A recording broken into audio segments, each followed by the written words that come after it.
I spent all Sunday afternoon in my kitchen, slow cooking the roast my late wife once taught me to make, setting the table with her chair still there, just the way she liked it. When my daughter walked in, she looked at the food, then looked at me and said coldly, "You're not family. Get out." I felt the knife twist deeper than any wound. How did the girl I raised forget who built this home? But what she didn't know was that I had already prepared a quiet surprise, one that would decide who truly owned this house. And when I revealed it, her face froze in a way I'll never forget. Stay with me until the end of my story and comment the city you're watching from, so I'll know how far my words reach. The house was quiet, except for the steady hum of the oven and the occasional clink of silverware as it touched the counter. Cooking on Sundays had always been Gloria's thing, and after she passed, I picked up the tradition like a fragile heirloom. Tonight, I'd gone all out roast chicken, mashed potatoes, collard greens, and cornbread the way she made it. Every dish was a piece of her memory laid out on the table. In the middle of that table sat an empty chair. Not just any chair, but hers. I'd polished the wood, set her plate, even laid her favorite cloth napkin across it. Some people might call it foolish, but to me it was a way of keeping her here, reminding everyone that this family still had roots. I stood back, breathing in the aroma, listening to the clock tick on the wall. For a moment, I imagined her humming in the kitchen, telling me not to burn the bread. The image steadied me. Tonight was supposed to be about hope, maybe a chance to bring the family closer. The doorbell rang. Darlene breezed in first, her perfume sharp, her smile practiced. Victor followed, carrying nothing but his phone in one hand, already scrolling, barely glancing at me. Then came Marquis, my grandson, who gave me a quick hug, warm and genuine, before he dropped his backpack by the door. "Smells good." "Dad," Darlene said. Though her tone had a flat edge, Victor muttered, "Yeah, sure." Without looking up, I pretended not to notice the indifference. "Dinner's ready. Let's sit." We gathered around the table. Marquez slid into the chair next to me, giving me a small nod like he understood more than he let on. Across from us, Darlene's eyes landed on the chair set for her mother. She tilted her head and smirked. "Really? Dad?" An empty chair. I didn't answer. My fork scraped lightly against my plate, the sound louder than it should have been. Marquis shifted uncomfortably, glancing between us. Victor leaned back, chuckling under his breath. Guess some folks don't know how to let go. Marquez shot him a look but said nothing. Darlene pressed on, her words cutting deeper. "Mom's gone. You can't just keep living like she's gonna walk through that door. It's weird. Dad, honestly, it's embarrassing. Sylvia, my neighbor, who I'd invited last minute because she'd dropped by with bread, gave a nervous laugh, trying to soften the sting. Instead, it twisted the knife. The food in front of me blurred for a second. I forced a swallow, staring at the plate as though Gloria herself had cooked it. The cornbread sat untouched. In my chest, memory after memory rose up, Gloria's voice calling the kids to the table, her steady hands calming every storm in this house. The chair wasn't just empty. It was a reminder of the glue that used to hold us all together. But I sat still, holding it in, my back straight, my eyes steady. I would not give them the satisfaction of seeing me crumble. The fork in my hand grew heavy. Slowly, I lowered it to the plate. A bitter silence filled the room, heavier than any words I could offer. And in that silence, the truth became clear. This dinner wasn't about food. It was about whether or not I still had a place in my own family. The first bite always carried a certain weight, like a verdict waiting to be delivered. I leaned back in my chair, pretending to be at ease while my eyes watched the forks rise. Darlene's lips barely touched the roast before her nose wrinkled, and Victor smirked, as if he had been expecting nothing less.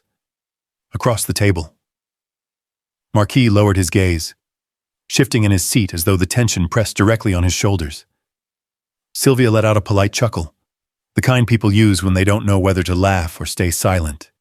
But it cut all the same. You put too much salt in this. Daddy, Darlene announced, her voice sharp enough to slice the air. Too heavy, just like the past you can't let go of. Her words hung over the table like smoke. Victor grinned, leaning back, and gave a soft laugh under his breath as though he agreed entirely. Sylvia covered her mouth with her napkin, trying to hide her amusement, but the damage was done. A hot sting burned in my chest. Marquis shifted again, pushing his peas across his plate, his discomfort as clear as daylight. I opened my mouth, searching for words, but Victor was already reaching for the wine bottle. Let me pour, he said smoothly, as if he were the one hosting this dinner. He filled glasses without even looking at me, raising his brow toward Darlene as though to share a private joke. Each time I tried to rejoin the conversation, Darlene cut me off with a louder word or a dismissive hand wave. I felt the authority at my own table drain away, leaving me a silent spectator. When I tried to bring up a memory Gloria's old recipe, the way she'd prepare this very meal on Sundays, Darlene's voice shot across the table. Dad, you should rest instead of pretending to host. You don't need to tire yourself out. Before I could respond, her hand reached across, bold and firm, pulling the carving knife from in front of me. She passed it to Victor as if crowning him the new head of the table. The sight of him slicing the roast, smirking as though the roll fit naturally in his hands, tore something inside me. The room fell heavy with my silence. I forced myself to chew, to swallow, to act as though it didn't matter. But inside, it did. Marcus's eyes found mine briefly. Carrying guilt and sympathy, his words were too young to offer aloud. That look was the only thing keeping the shame from swallowing me whole. I sat there, the chatter flowing around me, no longer part of it, no longer leading it. The patriarch of this family reduced to a bystander in his own home. The sting settled deep, and something told me this was only the beginning of a darker night. The laughter around the table rose, sharp and cutting, while my eyes locked on the family portrait hanging just above the mantel. That frame had been there for years, a witness to birthdays, anniversaries, and quiet evenings when Gloria and I thought love alone would hold everything together.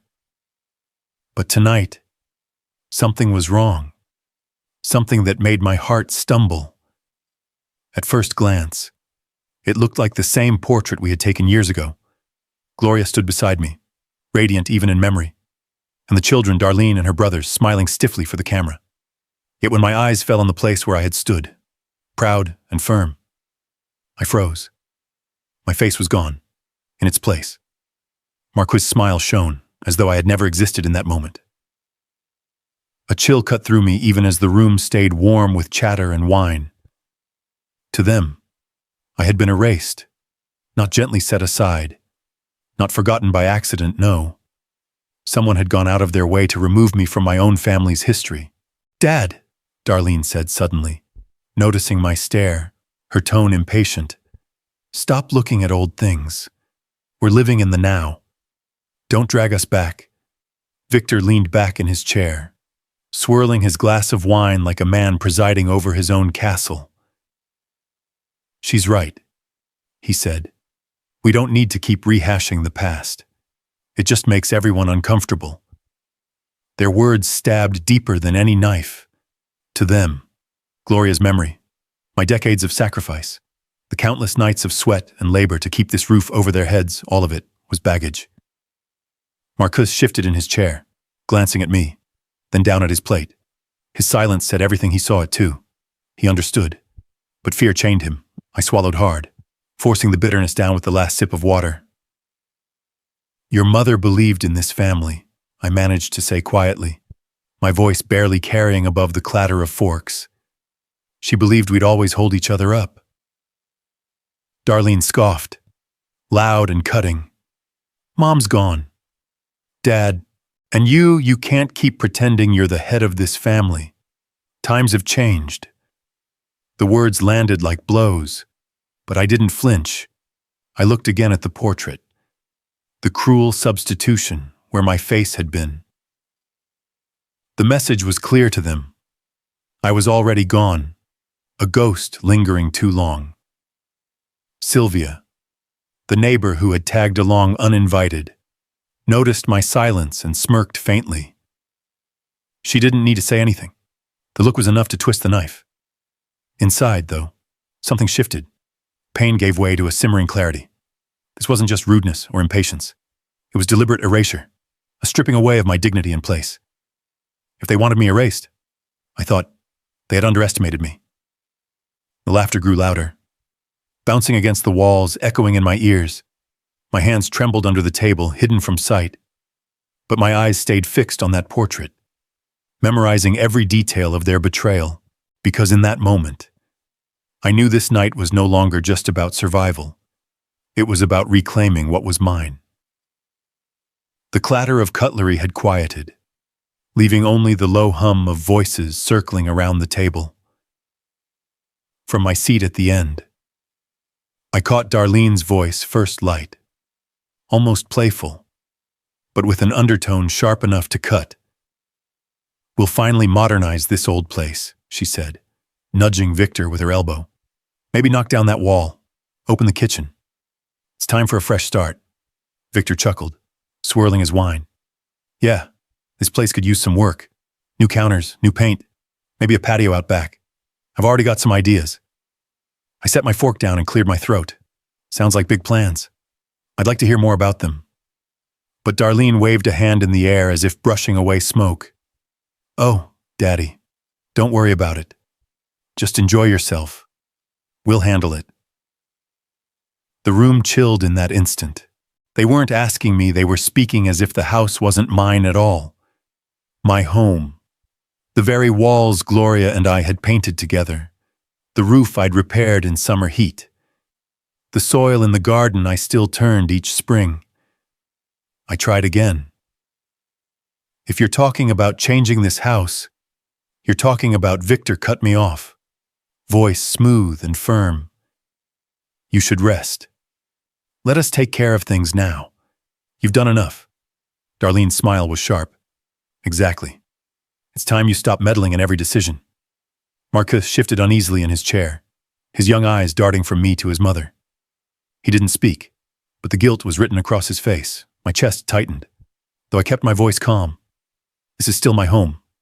My say matters. But each time I opened my mouth, Darlene rushed to silence me, her tone edging on irritation, as though I were an old radio crackling too loud in the background. I fell silent, the weight of erasure pressing harder. Victor leaned back, confident. "Trust me, this house will be unrecognizable soon, in a good way." The smirk on his face told me everything. He stood briefly, excusing himself to take a phone call, leaving behind a leather folder at his seat, papers poked out near the edge, flapping slightly when the air conditioner kicked on. I noticed a corner of a receipt, familiar handwriting, familiar numbers, with no one looking. I slid the folder closer and lifted the slip. It was a bill for the new plumbing last fall, paid in full with my pension check. But here it sat, tucked neatly into Victor's records as though he had been the one to shoulder the expense. My hand trembled as I thumbed through another receipt. The roof repairs, the garage door, every bill I had covered, now collected under his name. They weren't just ignoring me, they were writing me out of the story entirely, burying my sacrifices under their signatures. I closed the folder quietly as Victor returned. A satisfied grin on his face. My chest burned, but I said nothing. Instead, I let memory fill the silence. Gloria's soft voice floated back. "This house is ours. Clifford, it's yours until your last day. Never let anyone take that from you." I squeezed the edge of the receipts hidden in my palm, knuckles whitening, my face a mask of calm even as fire raged underneath. Finally, I lifted my eyes and spoke slowly, each word carrying more weight than volume. Be careful making plans for something that isn't yours. The table froze for a beat. Darlene broke first, laughing loud and dismissive. Oh, Daddy, stop being so dramatic. Victor leaned in, his smirk spreading wider, eyes locked on mine as though to say he'd already won. But Marquis looked at me differently. He didn't laugh. His gaze lingered, troubled, as though he finally heard what the others couldn't. That was enough for now. My first warning had been spoken. As I lowered my eyes, the folded receipts pressed against my palm. The truth burned clear. This wasn't carelessness. This was theft, careful and deliberate. And they thought I was too old, too weak, too quiet to notice. The table had quieted for just a moment, and in that hush, an urge came over me to steady things. I leaned back in my chair and started telling a gentle story about the first peach cobbler Gloria ever baked in this kitchen. My voice was soft, not demanding, just an old man trying to stitch a memory into the air before everything unraveled completely. But before the words had a chance to land, Darlene cut me off with a sharp laugh. Daddy, no one cares about that ancient stuff. Times are different now. You really should stop dragging everyone down with your old stories. Her tone dripped with irritation, not affection. Victor seized on the opening, smirking like he'd been waiting. Yeah, Cliff, you're stuck in the past. People came here for dinner, not history lessons. His words made Marquis shift in his seat, glancing down at his plate as though he could disappear into it. The sting was sharp, but worse was what followed. Darlene turned to the guests at the table, her lips curling into a mocking grin. This is my dad, she announced, raising her glass. But really he just cooks and cleans around here. Think of him as our house helper. The laughter that followed wasn't thunderous, but it was enough awkward, polite chuckles that still cut like a blade. Victor leaned in, adding his sly jab, well, at least the food came out edible tonight. The chuckles turned into genuine laughter, and I could feel heat rising in my face. Marquis pressed his lips tight, his shoulders sinking low. Then Sylvia Menendez, wineglass in hand, added her strike. Oh, I honestly thought he was just the help. Isn't that something? She let the words hang in the air, as if daring someone to object. No one did. Even Lenora, quiet as she always was, avoided my eyes. The room erupted into uneven laughter, spilling across the table like spilled wine. My chest tightened. In that moment, in my own home, in front of outsiders, I had been stripped of everything: my role as father, as patriarch, as man of this house. All that remained was their cruel image of me, a servant in the very home my hands had built. Inside, something stirred. A part of me that had been sitting silent began to rise. Their contempt was no longer hidden, no longer shaded in backhanded remarks. It was open now, raw and unashamed. I could almost hear Gloria's voice, telling me to hold my head high, to never let anyone steal the dignity she and I had worked so hard to preserve. I steadied my hands on the table. The laughter was still ringing when I spoke, my voice calm but cutting through the noise. This house was built with my hands and hers. Don't mistake silence for weakness. The laughter died suddenly, like a radio switched off. Every eye at the table turned toward me. Darlene smirked, dismissing my words with a roll of her eyes. Victor leaned back, arms crossed, his smirk unchanged, a silent challenge. The air thickened, heavy with tension, but for the first time that night, I felt a flicker of strength. The air around the table grew heavier after my warning in the last chapter. Plates clinked softly, but no one dared to raise their eyes toward me for long. A whisper passed between Darlene and Victor, too low to catch, yet sharp enough to slice through the silence.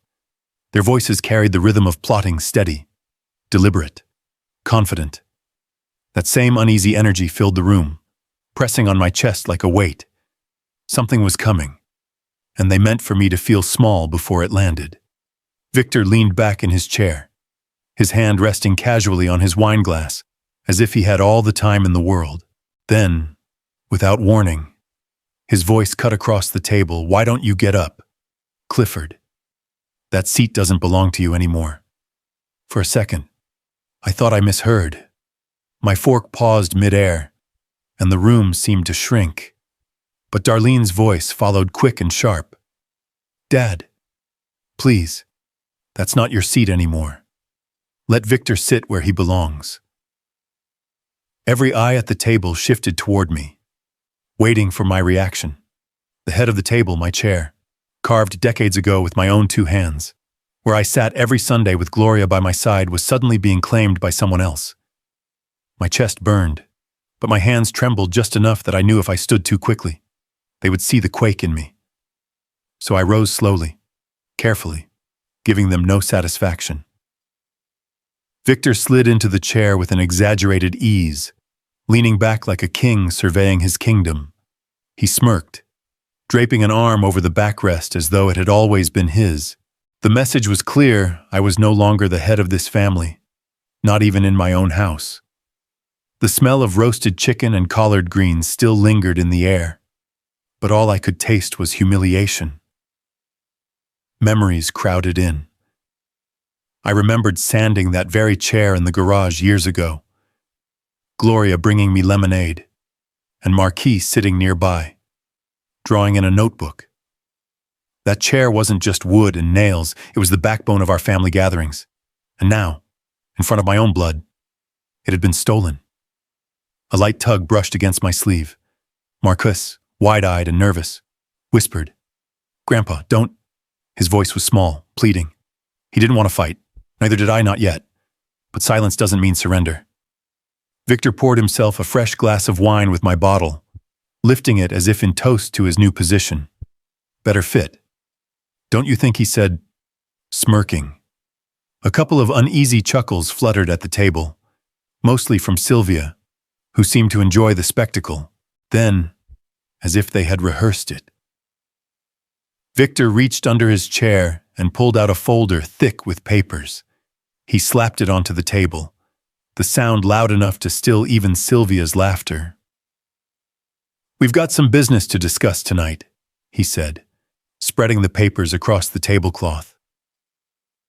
Darlene straightened her shoulders, her chin tilted high. "Dad, it's time you knew. Victor and I filed papers to transfer the deed. It's better for everyone if the house is in our name. You'll be taken care of. You don't need the burden anymore." The words dropped like stones. For a moment, I couldn't breathe. My house, my last anchor to Gloria, my sweat in the foundation, my hands in every brick, and they had gone behind my back, trying to erase me from it as surely as they erased me from the portrait on the wall.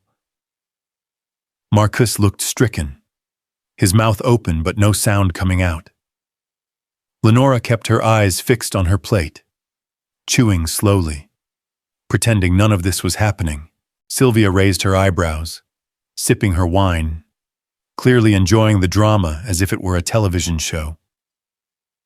Guests at the far end of the table shifted uncomfortably, one excusing himself to the kitchen, another mumbling about needing to make a phone call. They wanted no part in this storm. I lowered my gaze to the papers sprawled before me. Receipts, forms, signatures, all designed to cut me out of my own life. My fingers slipped into my pocket, brushing against the smooth metal of Gloria's wedding ring. It was the one piece of her I carried always, and in that moment it steadied me. I whispered inwardly, to her memory, to myself, "This isn't over." When I lifted my head, Victor's grin widened. "You'll sign, old man," he said, his tone dripping with triumph. "Or the sheriff will make sure you're gone by next week." I kept my voice low. but it carried enough strength to cut through the smugness. Be careful, Victor. Be careful making plans for something that isn't yours. Darlene scoffed, her laughter ringing false. Don't start, Dad. It's already settled. But I held that ring in my pocket, pressing it like a vow. My silence was no defeat. It was the calm before the storm they never saw coming. The knock at the door came just as the light outside started to fade into that orange haze Texas skies are known for. It wasn't the casual rap of a neighbor or the polite tap of a delivery driver. It was firm, official, the kind of sound that makes a man's chest tighten before he even knows why. When the door swung open, a sheriff's deputy stood tall on the porch, hat tipped low, papers in his hand. "Mr. Clifford Brawley," he asked, though the question sounded more like confirmation. My nod was slow, reluctant. He handed me the notice. The words eviction order leapt off the page like a slap. My hands trembled so much that the paper rustled, betraying the calm face I tried to keep. He asked me to sign an acknowledgement. The pen dragged across the paper, my name barely legible. By the time he left, the weight in my chest felt heavier than any burden I'd carried before. Stepping outside, I found Sylvia Menendez waiting on the sidewalk. She always had a way of knowing when trouble walked by. She caught my arm gently, eyes narrowing as she glanced toward the departing deputy's car. "Clifford," she whispered, her voice sharp with worry. "I heard something at the diner this morning. Victor was bragging. Said by the end of the week, this house would be theirs." He laughed about it, like it was already done. Her words cut deeper than the paper in my hand. Betrayal is one thing in private, it's another when it's paraded around town like a trophy. I managed a nod, but inside, indignation burned hotter than grief. Later, I sat alone in the living room, Gloria's picture resting on my lap, her smile in that frame, soft and unwavering, reminded me of the nights she pushed me to keep working 2 jobs so Darlene could get through college. I whispered to her image, "All those years, and this is what we raised." The betrayal stung sharper than the eviction itself. It wasn't just a house they were tearing down, every brick of sacrifice we had laid together. That night, Marcus slipped through the back door, his sneakers barely making a sound on the kitchen tile. His eyes darted around, fear painted across his young face. "Grandpa," he whispered, tugging at my sleeve, "they said you won't last here past the week. Mom and Victor, they've got plans already. You need to be careful." His words trembled, his loyalty fighting against the hold his parents had over him. I placed a hand on his shoulder. "Don't you worry about me, boy. Just keep yourself safe. That's enough." The pain in his eyes mirrored my own. As Marquis left, Sylvia returned, carrying a small bag of groceries as though to mask her real purpose. She set them down and leaned closer, lowering her voice. "Don't give up yet. My cousin works at the courthouse. I overheard something. Victor's paperwork might not be as airtight as he thinks. There's a loophole, but you'll have to be patient and smart." Her words lit a spark. For the first time in days, determination stirred inside me. Quietly, I nodded. The old fire, the one that had built this home, began to flicker again. That night, as I prepared to turn in, an envelope lay beneath my front door. No return address, just a single sheet inside. The words chilled me. "You don't know the whole truth about your house." The fight wasn't just about eviction anymore. Something deeper had been hidden all along. The envelope lay on the kitchen table, its edges curled as if it had been handled too many times before reaching me. My fingers trembled when I slid a knife beneath the seal. Inside was a single sheet of paper, neatly typed. No return address, no signature. The words were blunt. "You don't know the whole truth about your house. It doesn't belong to them. Not fully. Look deeper." The air in the kitchen felt heavy, the ticking of the wall clock louder than usual. For a moment, I wondered if it was a cruel trick meant to give me false hope, But something in the tone of those words, the confidence, the finality made me believe this wasn't just mischief. It was a message from someone who knew more than they dared to say aloud. I folded the letter slowly, my breath uneven. If there was even a grain of truth in it, then maybe Gloria had left behind more than just memories. She always had a way of preparing for storms long before they arrived. I carried the letter into Gloria's study, a room I hadn't touched in years. Dust clung to the corners, the faint scent of lavender still lingering on the curtains she had hemmed herself.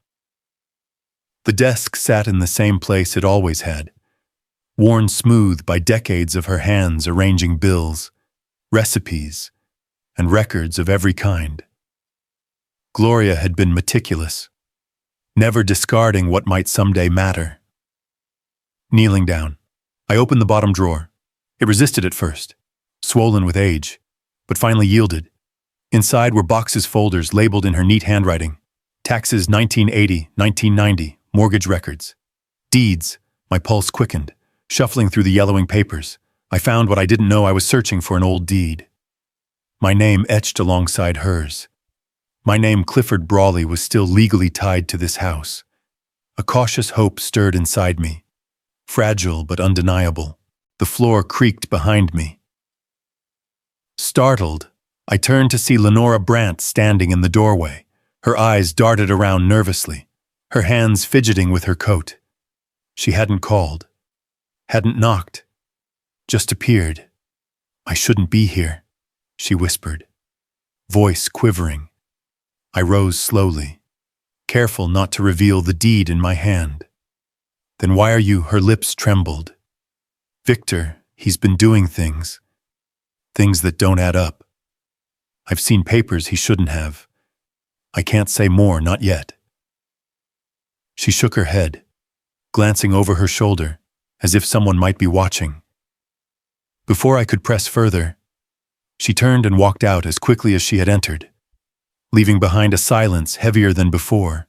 That silence shattered a moment later when the front door slammed. Darlene stormed in, her voice sharp. "What are you doing in here? Rummaging through old junk?" Her eyes flicked toward the desk, suspicion flaring. I forced calm into my voice. "Just looking through your mother's things, remembering her." She stepped closer, her anger hot and unguarded. "Stop clinging to the past. Victor already told you we've got connections at the courthouse. Whatever scraps of paper you're clutching won't change what's coming." Her slip of the tongue was all I needed. I tucked the deed into my pocket, masking my triumph beneath a blank expression. "Gloria's things aren't junk," I said, evenly. "Not to me." Darlene scoffed and stormed back out, her footsteps pounding down the hall. When night finally settled, I locked the study door and sat by the lamp with both the anonymous letter and the deed spread out before me.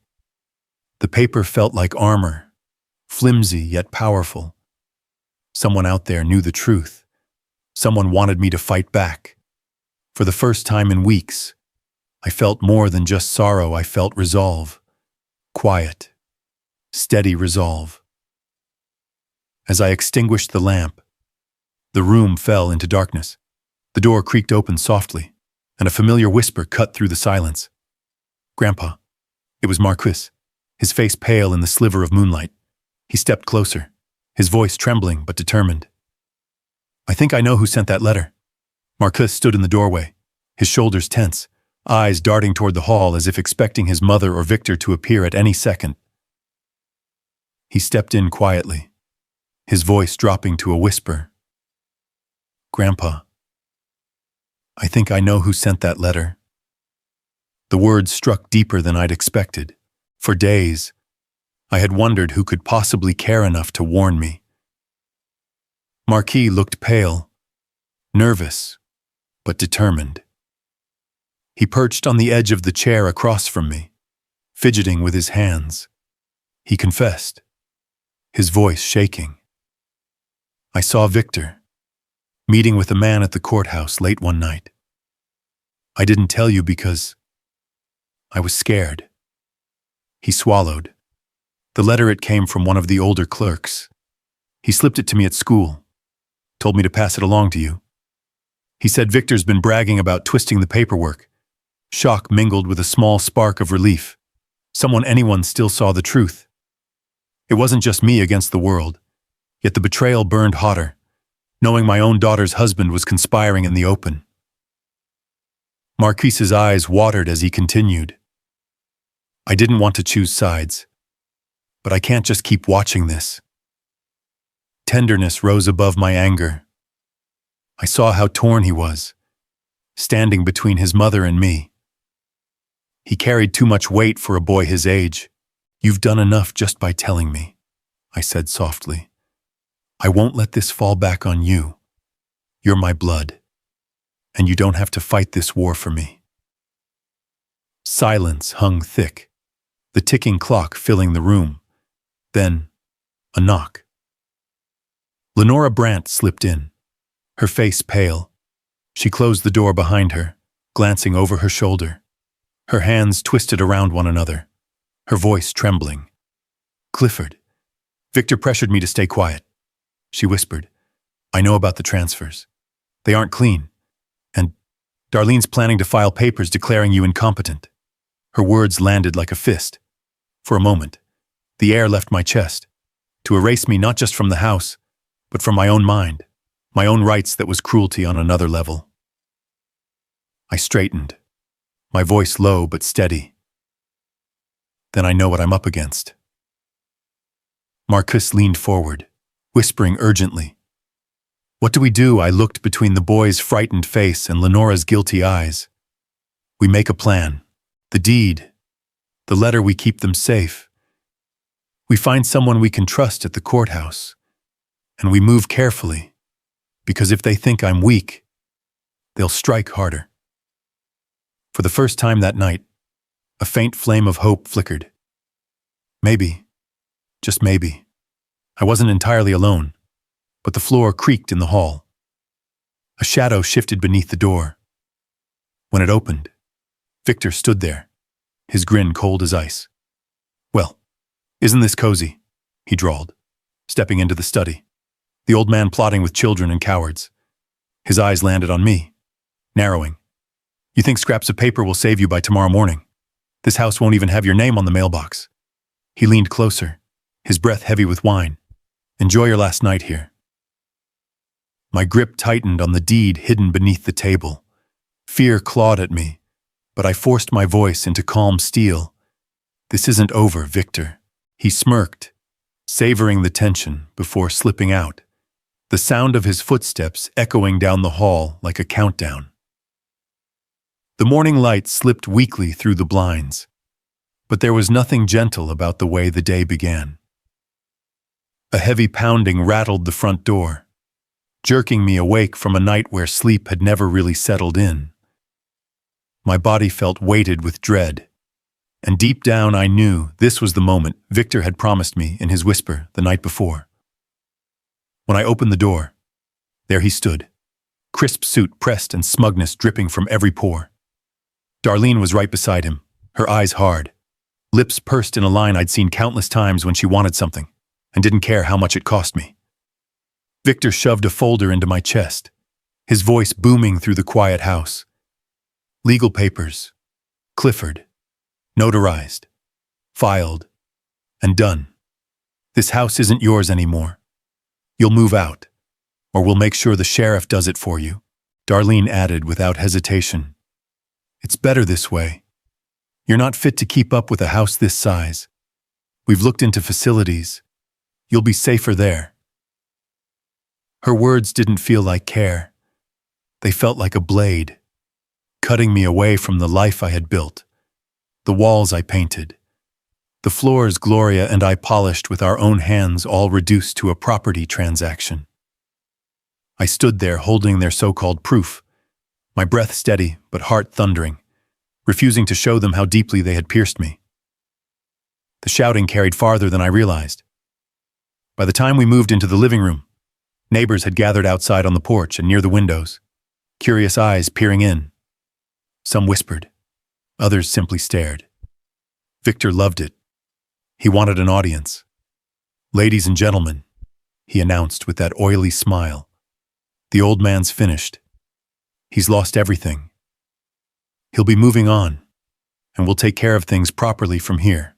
The laughter that followed from Sylvia Menendez and a few others stung sharper than any insult.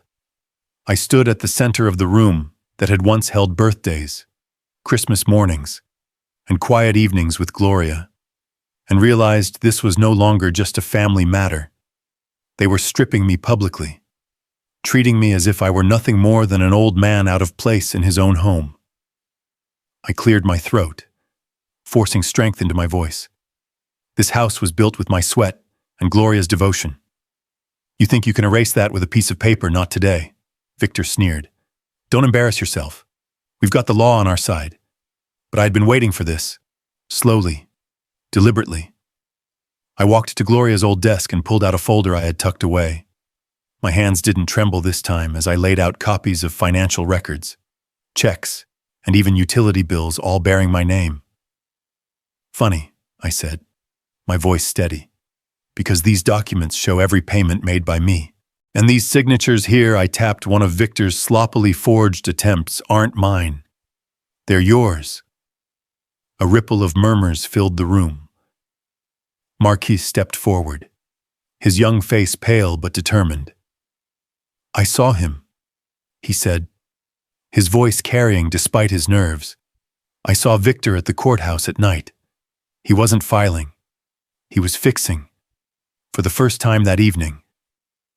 Darlene's confidence faltered. Lenora Brandt, who had been silent in the corner for most of the night, suddenly spoke up.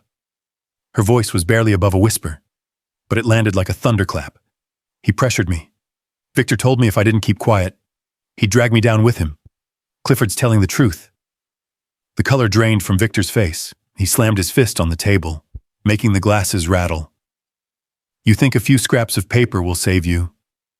You're finished, old man. He lunged toward me, trying to snatch the folder, but I pulled it back, calm and firm. Darlene's eyes darted, panic flashing through her mask of coldness. She clutched Victor's arm, whispering something I couldn't hear. I straightened my shoulders, my voice steady. You think you've cornered me, but you don't know how long I've been preparing for snakes like you. I already sent these papers to my lawyer. The authorities have them too. Victor's smirk faltered. Outside, faint sirens began to wail, growing louder as they drew closer. The tension in the room thickened until it was almost unbearable. Neighbors shifted uneasily, whispers racing between them. Then the blue and red lights flickered through the windows. Tires screeched on the gravel driveway. Darlene gripped Victor's arm tighter, her voice breaking, trembling for the first time. What did you do? Victor's bravado crumbled. His face turned ashen, sweat beading on his forehead, as the knock of authority echoed on the door he thought was already his.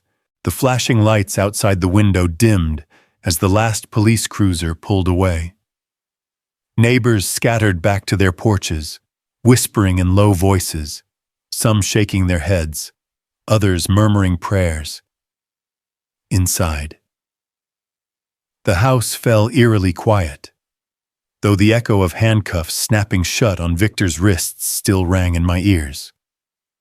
Darlene had tried clinging to him, pleading with the officers, her voice cracking in desperation, but they had pried her fingers loose, ignoring her cries as they let him out. For the first time in years, no one leapt to her defense. Even Sylvia, who had stood in my kitchen smirking just days ago, kept her head low. The mask my daughter wore for the world of control, elegance, superiority lay shattered in front of everyone. The silence left behind pressed down on me, heavier than any blow. I stood still by the doorway, feeling Gloria's absence like a second shadow. This was not the victory it might have looked like from the outside. Relatives who had hovered quietly at the edges of family gatherings now stepped forward. A cousin pointed at Darlene with a trembling hand, accusing her of greed. Another muttered how they had suspected Victor's schemes but hadn't dared speak. Their voices piled on, sharp, condemning, as if the years of silence had cracked open in a flood. Marcus stood near me, chin high, defiant. "I'm with Grandpa," he declared, his voice stronger than I'd ever heard it. "I won't stand by while you tear him down." His words cut deeper into Darlene than any accusation from strangers could. I saw it in her eyes, shock that her own son would dare defy her, shame that her control had slipped. Lenora shifted closer, her face pale. "I should have spoken sooner," she whispered, unable to meet my eyes. I thought silence would keep peace, but it only made things worse. Her words stung with both regret and truth, and in the middle of it all stood Darlene, her mouth twisting between fury and sorrow, as if she couldn't decide whether to lash out or collapse. I turned away. Vindication, they might call it, but the taste of it was bitter. My own daughter, flesh of my flesh, had chosen lies and betrayal over loyalty. Gloria's voice came back to me, soft and insistent from long ago. Never let pride destroy family. Yet here we were, pride and greed ripping the seams of blood itself. The living room blurred as I sank into the old armchair, the one Gloria used to favor. My hands rested on the worn fabric, grounding me as grief and disappointment churned together. I had won a piece of the battle, but what good was it if the cost was losing my daughter forever? When I rose again, it was with a weight in my chest and clarity in my mind. Facing Darlene directly, I spoke with a calm that silenced even the whispers. "I can't forgive you right now," I said. "You've crossed too many lines. You will not control my home, my life, or my name. Those days are done." Her lips parted, a tremor in her breath, but no words came. Marquis stepped beside me, his young shoulders squared, a symbol of a new bond, a different kind of family continuity. For the first time, I felt less alone. Darlene finally found her voice, shrill with wounded pride. "You've chosen them over me, strangers, over your own blood." Her tears streaked her cheeks as she stormed out, slamming the door so hard the walls quivered. I stood still, then slowly reached for the knob. The silence that followed was deeper, heavier, but steadier too, with deliberate care. I closed the door behind her. The house shuddered, then settled into a quiet resolve. It was bittersweet relief, like setting down a burden only to realize it had been part of you for years. That night, the house felt both emptier and safer. The shadows stretched long across the walls, whispering of old wounds and new beginnings. Just as I let the weight of solitude settle, there came a soft knock at the door of my study. "Grandpa," Marquise's voice was low, almost timid. "What happens to us now?" The question lingered in the air, heavier than any accusation, deeper than any wound. The house had grown quieter in the weeks after Victor's arrest. Neighbors no longer came by with questions or gossip. The street itself seemed to breathe easier without his swagger. My body felt weaker by the day, but my mind sharpened in that silence. The mornings belonged to Marcus and me. We cooked simple breakfasts together. I showed him how to patch a leaky faucet, how to cut wood without splintering the grain. Each small act carried the weight of a farewell lesson. Though I didn't say it out loud, the boy needed more than stories. He needed the craft of survival and the wisdom his mother had chosen to throw away. One afternoon, as we shelled peas by the kitchen window, Marcus asked, "Grandpa, do you ever wish things had gone different with Mom?" The question hit like a soft hammer. Regret pooled in me, but I shook my head slowly. Wishing doesn't fix the cracks in the wall. "Son, what you do after, that's what keeps the house standing." He nodded, his young face hardened by what he had seen. Too old for his age. It was in that fragile peace that the storm returned.